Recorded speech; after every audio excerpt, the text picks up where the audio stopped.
Hello, everyone. Welcome again to another episode of New Ideal Live. This is the video podcast series of New Ideal, the journal of the Ayn Rand Institute. On this webinar and podcast, we discuss complex issues and events shaping our world today from the perspective of Ayn Rand's philosophy of objectivism, which is a philosophy that upholds the ideals of reason, individualism, and capitalism. I want to make those of you who are watching on social media, like on Facebook and on YouTube, aware that if you want to be able to interact with us more directly today by asking questions, participating in chat, best way to do that is through Zoom. And above me, you will see the way to do that. Go to zoom.us.join and type in the meeting ID 812-506-718. My name is Ben Baer. I'm a fellow and instructor at the Ayn Rand Institute, and in just a few moments, I'm going to be joined by my friend and colleague, Greg Salmieri, who with me today is going to be talking about the question, should government just follow the science? And we'll say in a minute what that question is about and why we're discussing it. But before we do that, I just wanted to take a moment to remind people that this coming Friday and Saturday is an event that many of you probably would like to know more about. This is OCON Live. This is the annual Objectivist Conference, which is going to be happening online this year, Friday and Saturday. If you want to learn more about that and about its theme, Living a Life of Purpose, where I believe Greg is going to be giving one of the presentations, please go to aynrand.org/live. Okay, so Greg, if you're out there, I think now is a good time to join us. And I should remind people, if you haven't... Hi, Ben. Hi, everyone. Hi, Greg. Greg is a fellow with the Anthem Foundation and instructor at Rutgers University, and occasionally appears on this podcast with us. So, hi, Greg. Thanks for coming on board. So we wanted to talk about this question, should government just follow the science? This is a question that comes up, and it's come up in a number of different articles that I've been reading lately, because there have been a number of state governors and also other government officials who've been talking about when to reopen the economy, when to lift the shelter-in-place orders or the lockdowns or what have you, depending upon what the science tells them to do. And we want to discuss if that's the right way to be thinking about this. Now, I want to clear up right from the beginning that what we're not interested in discussing is the question of whether we should listen to the science at all. That is not in dispute. There is no implication here that we don't need to rely on scientific experts to tell us things about scientific matters. That is, of course, true. Not everyone is qualified to do the work that specialized knowledge requires. Doesn't mean that we should treat experts with just blind reverence and faith. We have to have reason to think that they're experts. But supposing that they are experts, we have very good reason to listen to them. The question here, instead, is about whether scientific expertise is sufficient, whether it's enough for us to decide what to do in situations like this, especially if it's enough for a government, if it's enough for government to rely on to decide what to do about whether to have a lockdown or not, or when, or for how long. And I think this is a question that applies to more than simply what government does. It's a question that I think you could ask about our personal lives. Can we just go by science when we're deciding what to do with our personal lives? I think there's also an issue of the rhetoric of follow the science here.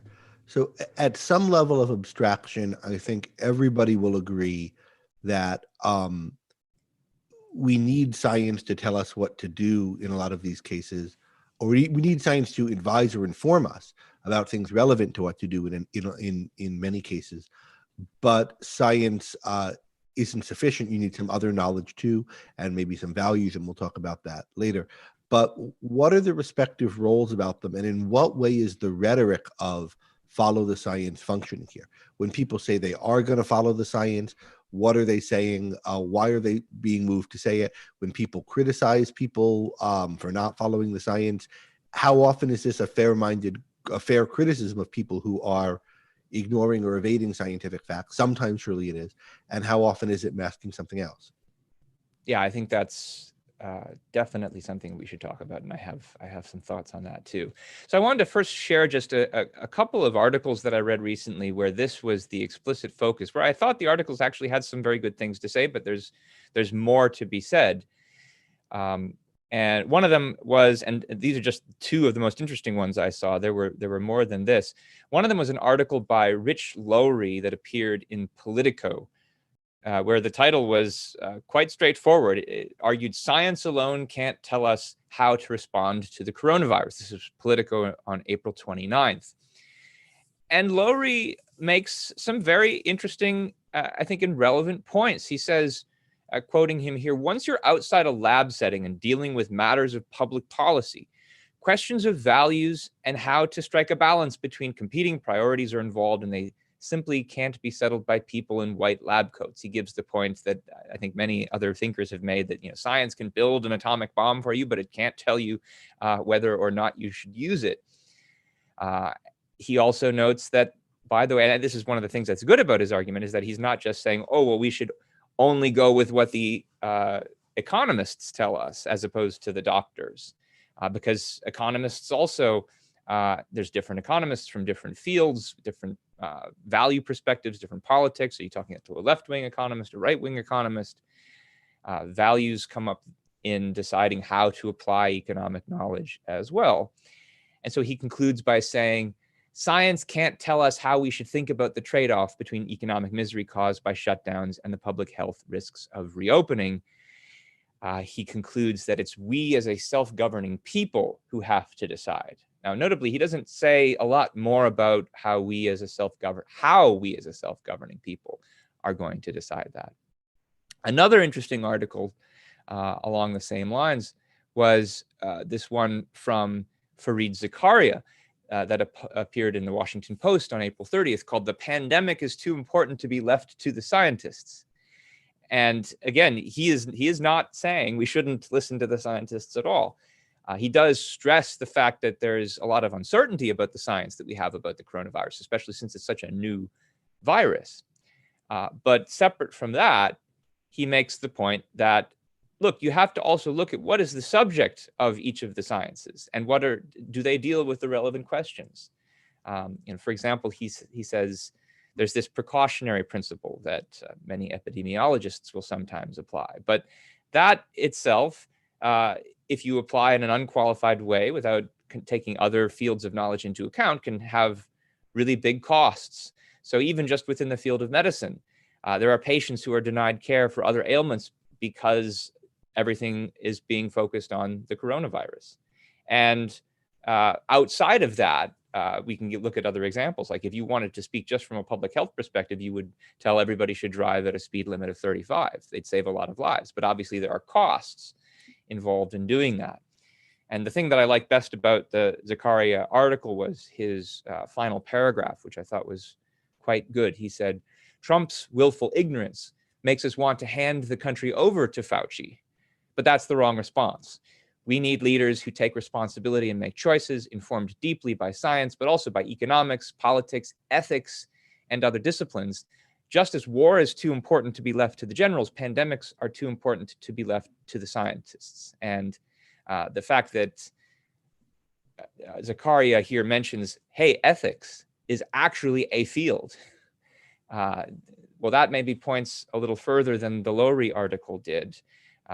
We as a self-governing people are going to make a decision about how to take various fields into account. It would seem that ethics is going to be one of the fields that's going to help guide us.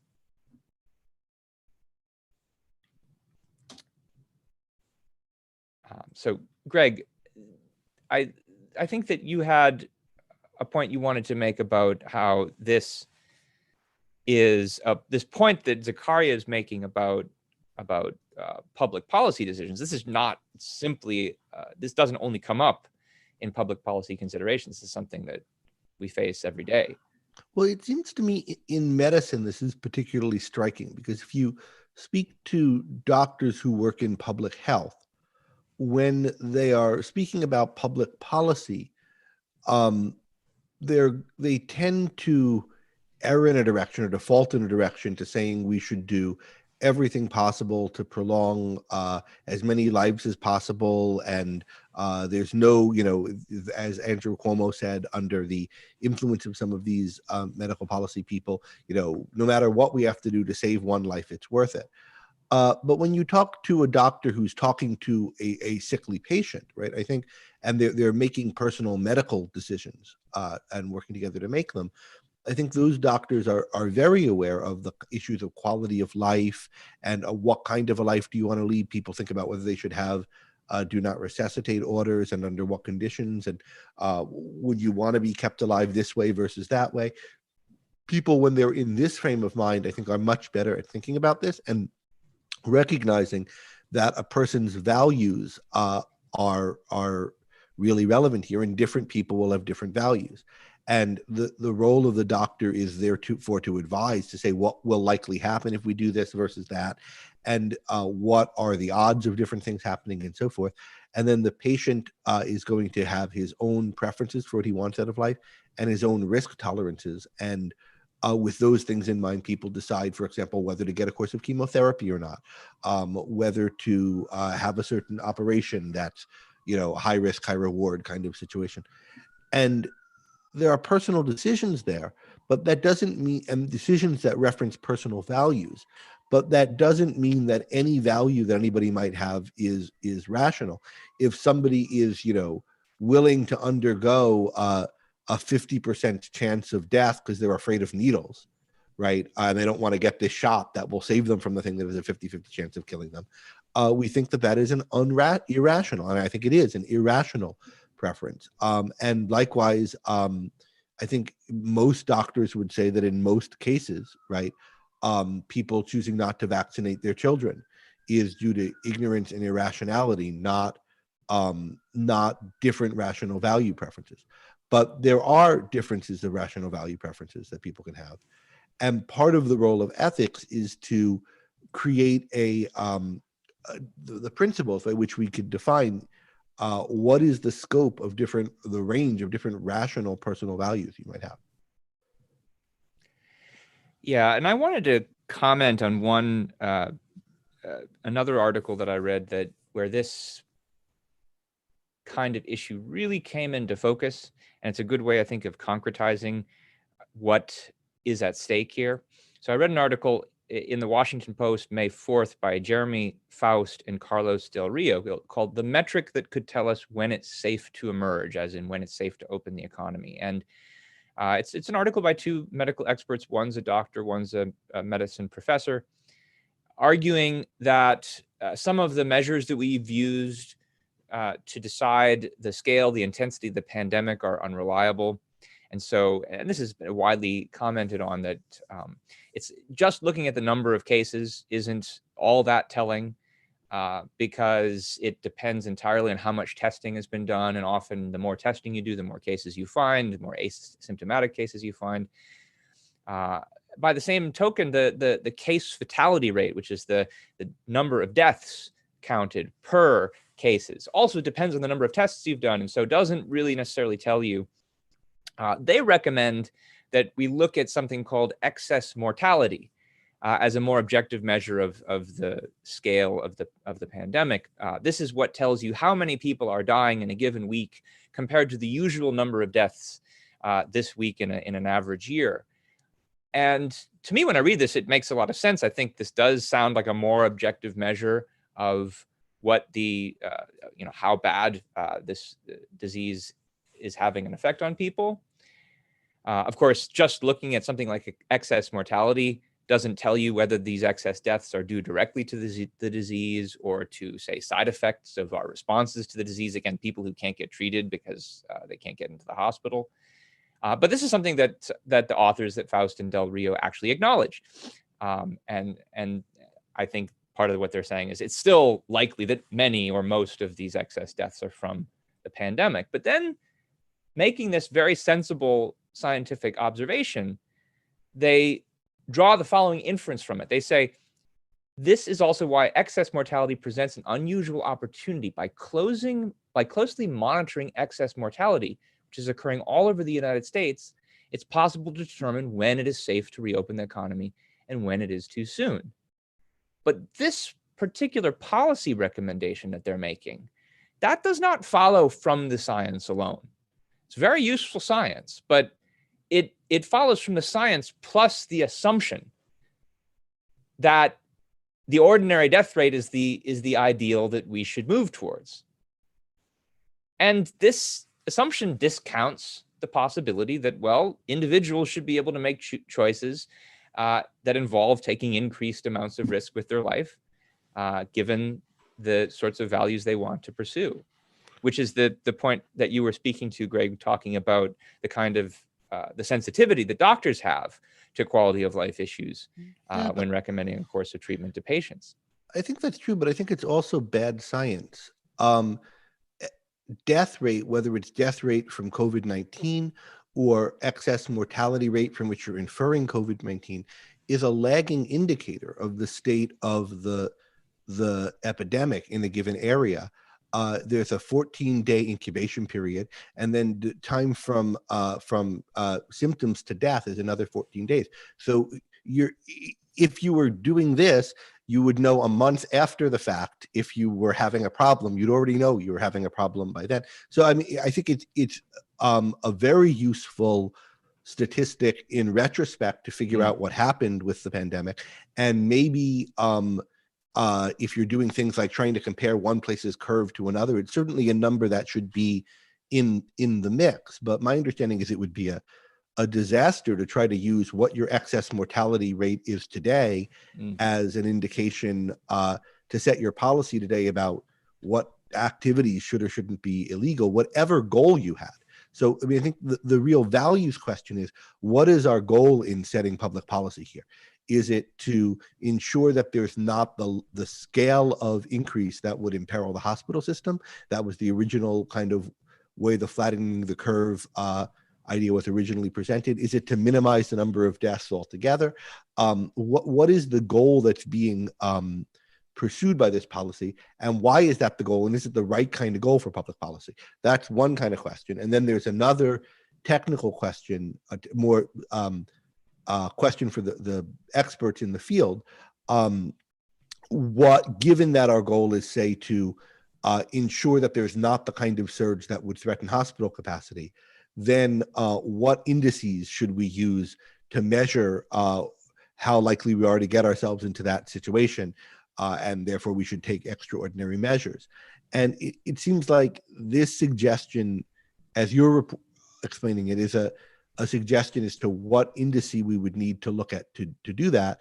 And now I'm not a doctor, but I think I know enough to know that this is a bad one for that, precisely because it would tell us a month after everybody was dead that everybody was dead. So there's a question about what is the goal of these shutdown orders. That's itself going to be based on a number of value questions, including a more general question about what the role of government is. But then, assuming that that's the goal, there's then there's going to be a measure that's well tuned to that. Maybe something like number of hospitalizations or rate of increase or decrease in hospitalizations would be better, as opposed to excess mortality. I mean, that's the number that the people I trust are looking at is hospitalization rates.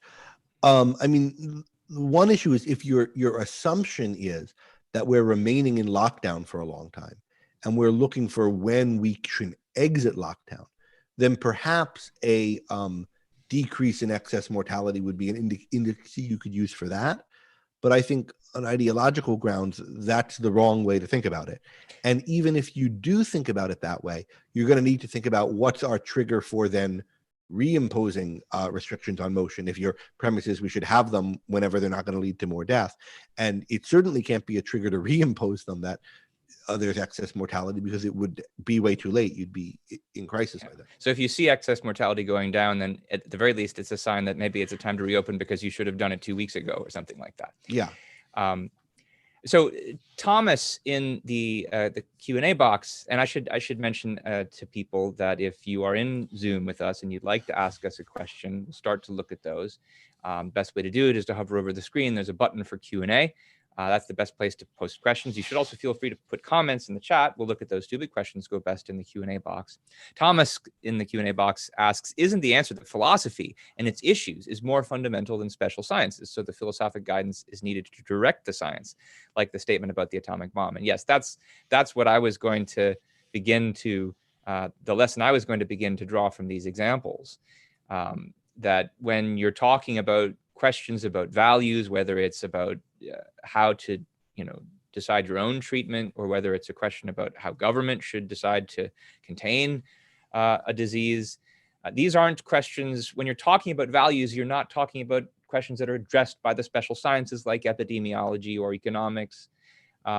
These are questions of philosophy. Philosophy is what erects standards for evaluating the knowledge claims made by different sciences, and certainly for establishing values to guide our actions. And I should note, Greg, it's interesting when you look at that earlier proposal about using excess mortality. I mean, one value assumption in addition to the idea that the normal rate of mortality is the one that we should aim towards.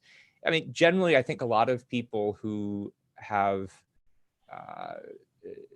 figured that you could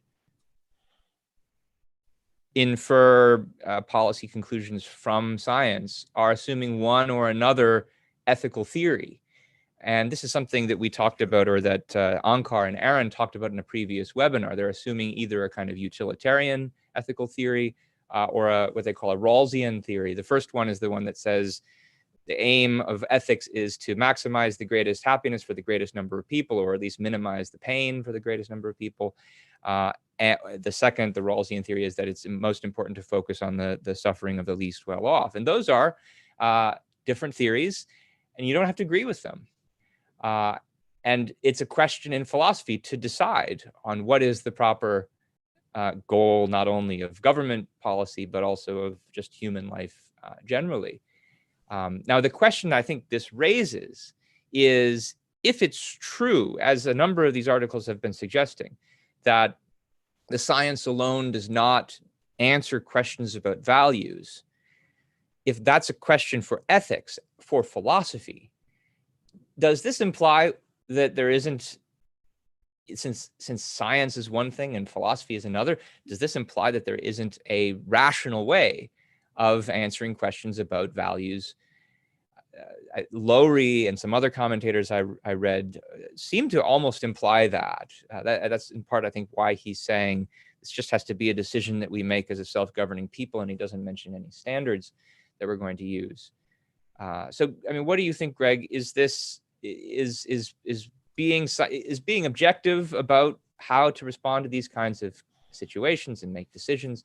Is this just a pipe dream, and we can be scientific up to a point, be rational up to a point, but after that it's deuces wild? I mean, you already did touch on this a little bit, talking about rational versus irrational preferences. There's rationality in your values, and there's rationality about structuring a society so as to enable people to pursue values rationally. And there are principles in ethics for the one and in political philosophy for the other. And there are debates within each of those fields about which principles are the right principles, just as there are debates within science about various sciences about which theories are the correct theories. And we have our views on those things. I do think that there is a sense in which, is it Lowry is right to say, it's something we have to decide as a self-governing people, not in the sense that whatever decision we reach is the correct one, but in that it's through a political process that people accept, correctly or incorrectly, the philosophical principles about how we ought to govern ourselves, how we ought to be organized, and then they vote for people and endorse positions and politicians who hold what they do, hold the right views on this. So you can't delegate your moral decisions to a philosopher or a political philosopher on the grounds that they're the experts on it, and so they'll make the decision for it. The role for a philosopher there is to, kind of help teach and explain the different theories and give you reasons to prefer one rather than the other. And hopefully you pick the right theory, and then you vote for the right guys, or, and they govern well. Just like the role for a scientific advisor isn't to dictate decisions to the politicians, but to explain to them the reasons for thinking that within the field that they're experts in, what the effects will be of various policies. So assuming that we're not talking about just handing things over to a philosopher king, instead we're talking about, well, getting guidance from philosophy and making our decisions, how do we do that in a way that's rational? What does a rational philosophic view of ethics actually look like? Well, I think if you're asking what's the true theory of ethics, I think I'm an advocate of the objectivist ethics, and you can read the article, The Objectivist Ethics. I'm sure it's up on ARI's site, and read some of the things I and others have written. That article's by Ayn Rand. Ben, you're prepared with a slide for it. So you can look to that for what I think are the fundamental principles here. And then in political philosophy, the relevant principle is the principle of individual rights.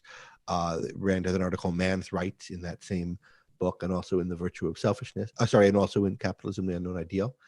So I think those are the in essence, the right theory. And then there's a lot of good secondary material on it, material elaborating it. But if you had to introduce to new viewers what the essence of that view is and why, how it proposes to offer rational guidance in making choices about values, how would you motivate? I mean, I think the fundamental standard in ethics is what promotes a man's life or a human life, and for each individual to be guiding his actions by trying to achieve a human life for himself. And then we have to think about, what is a human life? In what way do human beings live? And the answer is the three things to really, or let's just see, the two central ones to really keep in mind is, it's a life of reasoning. It's a life of using your mind to make decisions to guide your actions. And so valuing your mind and your own ability to think and make choices. And two, it's a life in which you are purposeful and productive. You create the kinds of values that you need to stay alive. And you recognize that all of the values that human beings require to survive and to prosper come from human beings being rationally productive. And so you value those traits in other people and want to relate to them by trade, to mutual benefit by mutual agreement. And then you want a political system that enables that by protecting people's ability to live in this way and to interact with one another only via trade, which is the system of capitalism and individual rights. So if I could draw one possible implication about this from this, and you tell me what you think about this. If the question that we're grappling with is, how do we make rational policy decisions? And part of the answer to that is, well, we need to do it with a rational ethics. It sounds to me like part of what you're saying a rational ethics looks like is an ethics that actually holds rationality and reason as a value itself. Mm-hmm. Just like the practice of science itself holds reason as a value. Scientists think it's good to be objective. It's bad to be prejudiced and biased. So rational ethics is one that's going to say, well, one of the things you should do with your life is value your mind, because this is where other values come from, whether we create them for ourselves or trade them with others. And then part of what it means for a government to be guided with that as a kind of beacon is government exists to make sure that people are able to use their minds for themselves to create values. And that's going to then have some implications, isn't it, for how we think about what the right standard for government management of a health crisis is going to be, because it's going to entail that, yeah, it's not just a question of how many deaths do you save in terms of raw numbers. It's going to be something more about what can allow people to return to a condition where they're able to be free to make choices about their own levels of risk and this kind of thing. Yeah, I think that last is the essential. So risk is a part of life. Death is a part of life. Disease is a part of life. Contagion is a part of life. And human beings live by making choices for themselves and by figuring out how to chart their own courses through life. That's the only way we can live. It's the only way we can be successful. And the only way we can live and be successful as a society is by enabling people to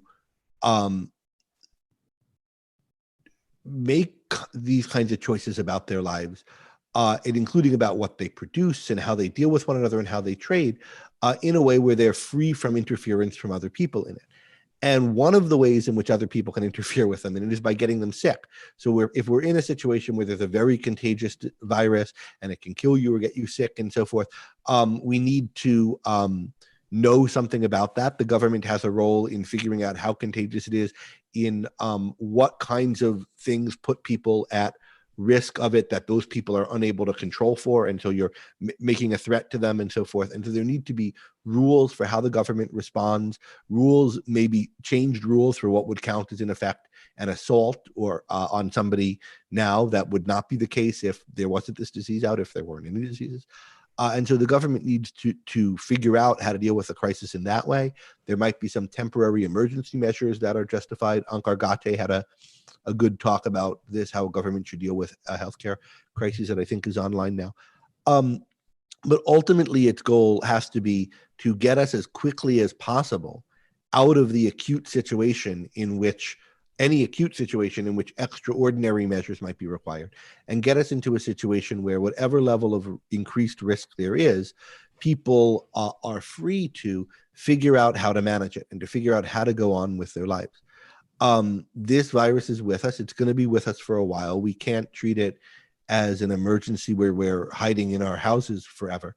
And if we do, we'll all die, because people will starve, supply chains will crash. It's not a way that human beings can live for years on end, and it's doubtful we could do it for months on end. So there's a need to figure out how to, consistent with giving people not exposing people unwillingly to risks they wouldn't choose to bear. How can we enable people to, and businesses and all kinds of organizations, to figure out how to get on with life, and what kind of modifications to what would our standard practices are the ones that we should be doing. And it's easy to think of examples, things like, you could imagine restaurants or malls or, things opening up, but saying a condition of coming in here is you have to be using the Google, Apple contact tracing app on your phone. And some other mall would say, well, even then you have to also take a swab test before you come in. And people would then start to know which ones to go to if they have different risk profiles. So I think it's a good. I think we've covered most of our bases, and I'd like to really open things up to the audience at this point to submit more questions. So again, if you're in Zoom and you have questions, please consider plugging them into the Q&A module. I'm also trying to glance at what's going on Facebook. Can't promise that I'll see everything there. It's not possible ever to follow what's going on YouTube, but please send us your questions. And Ben, you might also put up the slide again that shows people how to get onto Zoom if they're maybe watching on Facebook but would rather. Yeah, that's a good point. Go to zoom.us/join, meeting ID 812-506-718. I'll leave that up just for a few more seconds, because the other thing that I wanted to do was to mention a few other resources that people can take a look at if they're interested in learning more about this perspective on ethics that we've just been discussing. So we already talked about Ayn Rand's essay, The Objectivist Ethics, which appears in The Virtue of Selfishness. We've also been talking about the role of philosophy as a fundamental science that helps us integrate the knowledge that comes from the other sciences and guide our lives on the basis of it. And the place where Ayn Rand had the most to say about that was in her essay, Philosophy Who Needs It, which appears in a book by the same name. So that's something else to check out. And I'd also like to recommend an article that appeared in New Ideal.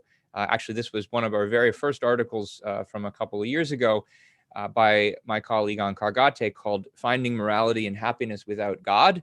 Some of the focus here is on how religious morality is not a rational approach to morality, but a lot of what this article is about is it's an introductory entree into what it means to think about ethics in a rational way from an objectivist perspective. And this is probably the best single place to start if this is something that is new to you. Okay, so let's take a look at some questions. There's an interesting question that actually Chuck posted, which I think would be good to start with. What do you think will be the consequences of the general public's having a fairly high degree of confidence in doctors and scientists while assigning professional philosophers little to no credibility? I mean, I think he's right, Greg, that there is a real kind of reverence attached to scientists. It's assumed that they can tell us what to do. Philosophers, on the other hand, are viewed as ivory tower, academic, detached from life. Do you have thoughts on that attitude and its consequences? Yeah. Where does that attitude come from?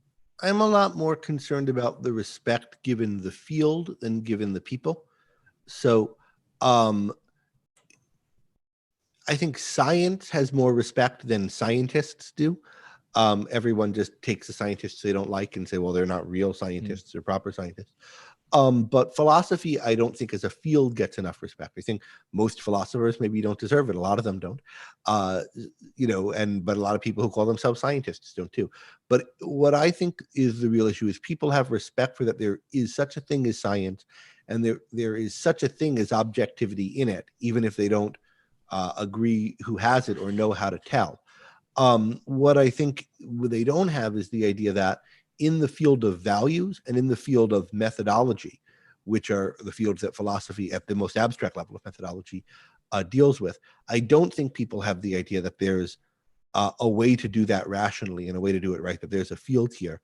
And I think it's for that reason that they don't know how to pick good scientists often and don't know how to process the scientific information right. And Chuck asks, what will be the results of it, or what were the results? I mean, the results. What will be the consequences of the consequences of it are a world where we have now, where our last election was between Donald Trump and Hillary Clinton in America, which was a particularly unsavory lot of characters. But the last dozen elections weren't weren't great shakes either, and the next one won't be. And where we have in charge some right now during a major crisis, someone who doesn't care what's true and doesn't care about how to, and isn't interested in leading the country. And we have many of the people in the opposition party criticizing him and in the opposition media criticizing him,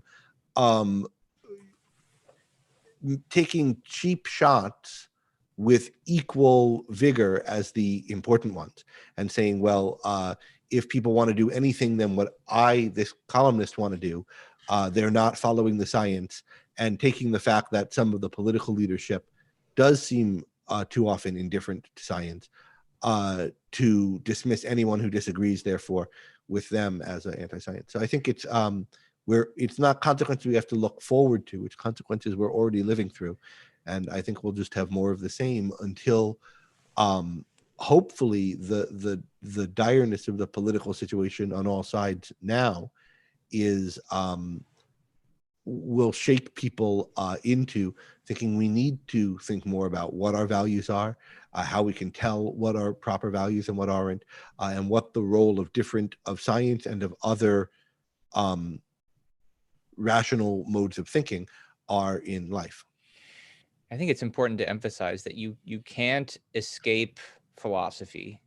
You have one even when you don't realize it, and you can't escape the consequences of defaulting on your philosophy. And you see that with people's attitude towards science. So I mean, I think Chuck is right that in the culture there's generally a higher regard for science than there is for philosophy, but it's still not even as high of a regard as there should be. I mean, people, as you emphasize, people will pick and choose the scientists they like. And so it's often not a genuine respect for science that's motivating them. It's the desire to find some authority.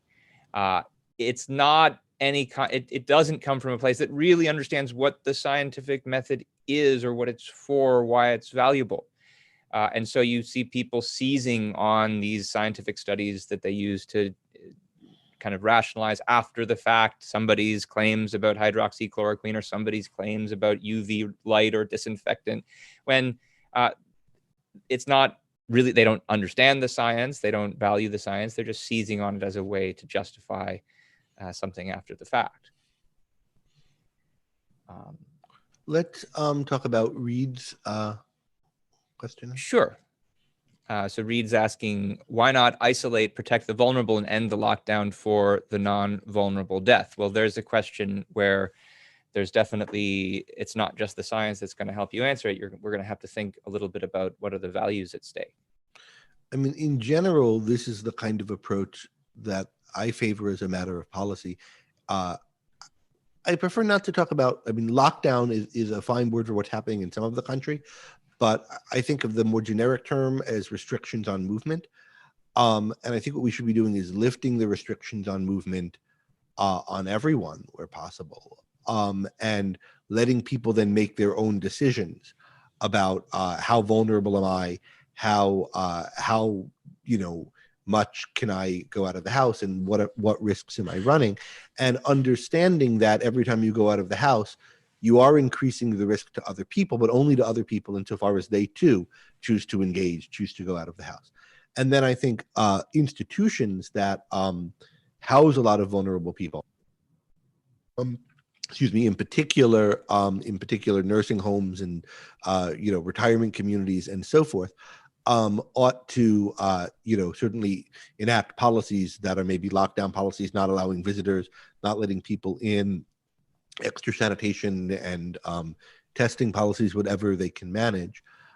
It might be that in some cases, since the government is running the hospital system and the hospital system is in threat of being overrun, that the government needs to institute some restrictions on motion. But I think wherever, and some of them might be general, like no stadiums, because if there's a super spreader event at a stadium, that could immediately put everyone into a crisis.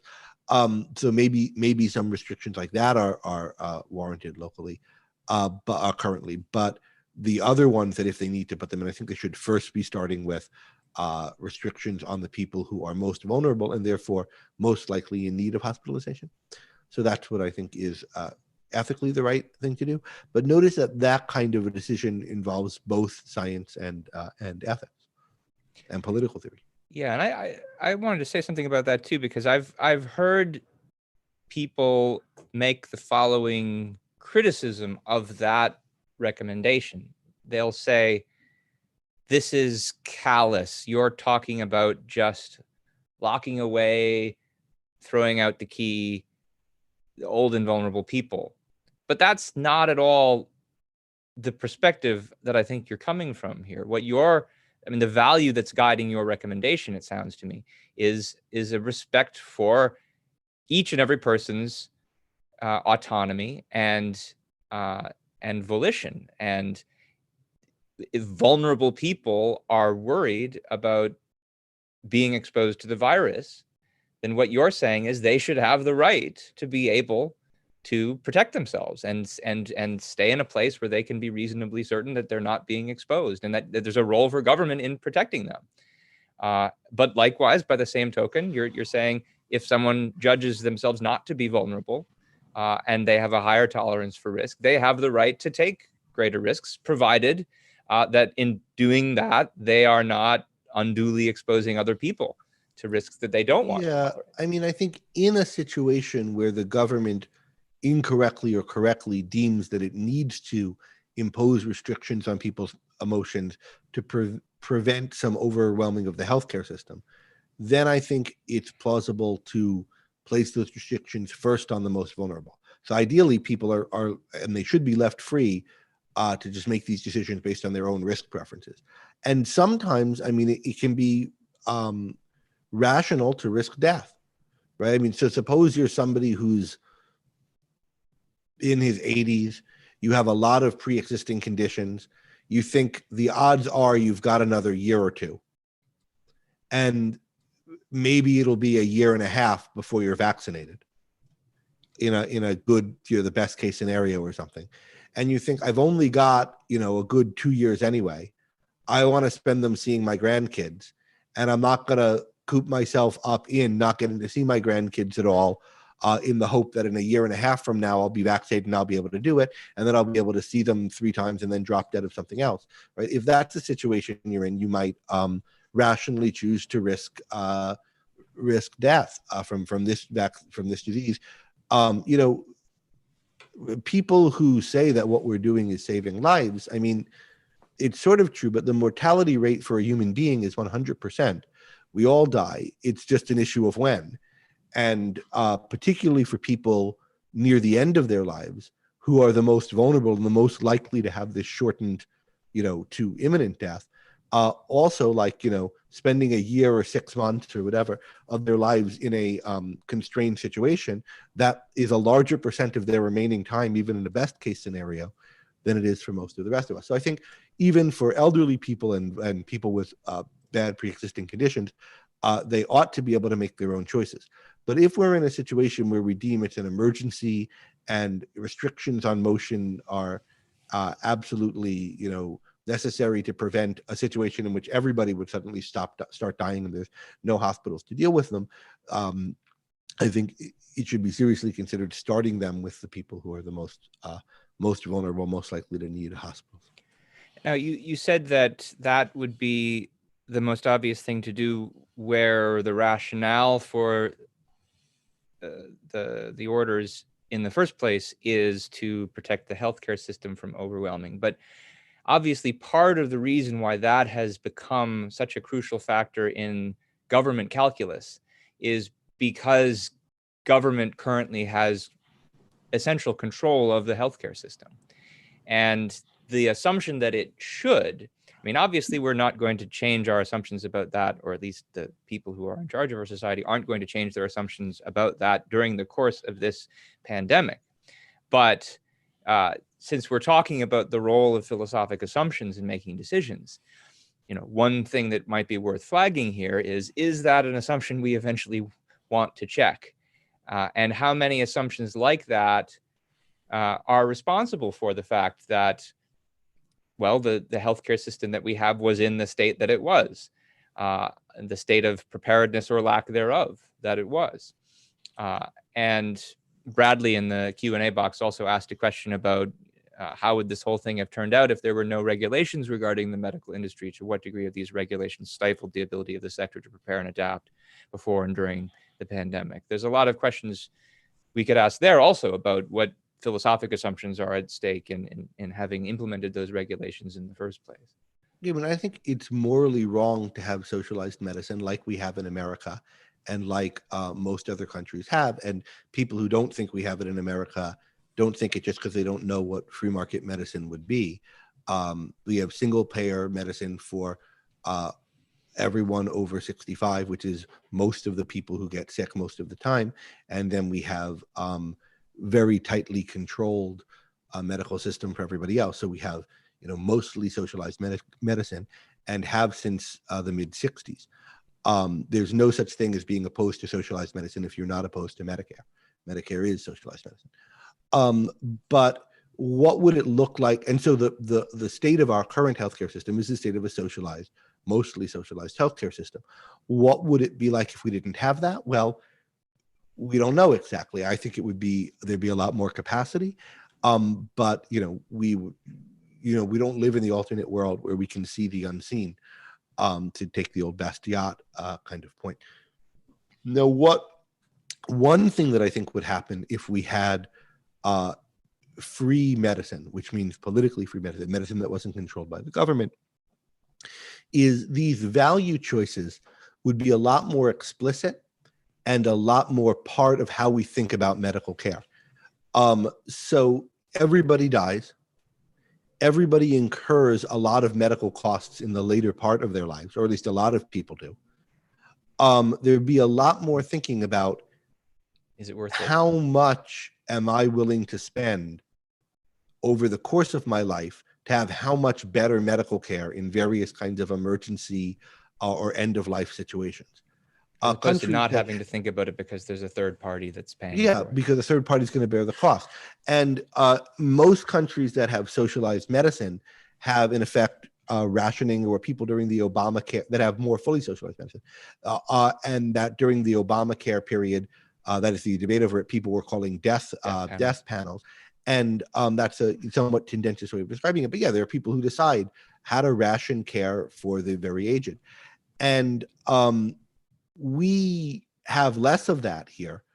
But we both here and in those other countries have one size fits all solutions to how much money is going to be spent, how many measures are going to be spent for the very elderly. And people are not free to decide during the course of their lives, I would like to have this much percent more disposable cash over the course of my life, and less platinum care when I'm in my dotage, versus I want to have less disposable cash in my 40s or 50s or whatever, and the Cadillac of IV drips when I'm senile or something.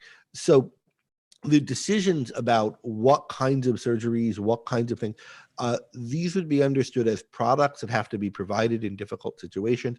The whole healthcare economy would be different, and there would be the whole way insurance works would be different. And we don't know what it would look like, but I think we would be a lot more prepared morally and thoughtfully to think about end of life decisions than we are now, when we pretend that we can. That everybody has a right to be saved at any cost, which is basically what happens. And then when you're in a situation where the medical system is under stress, no one knows how to make decisions, and people aren't free to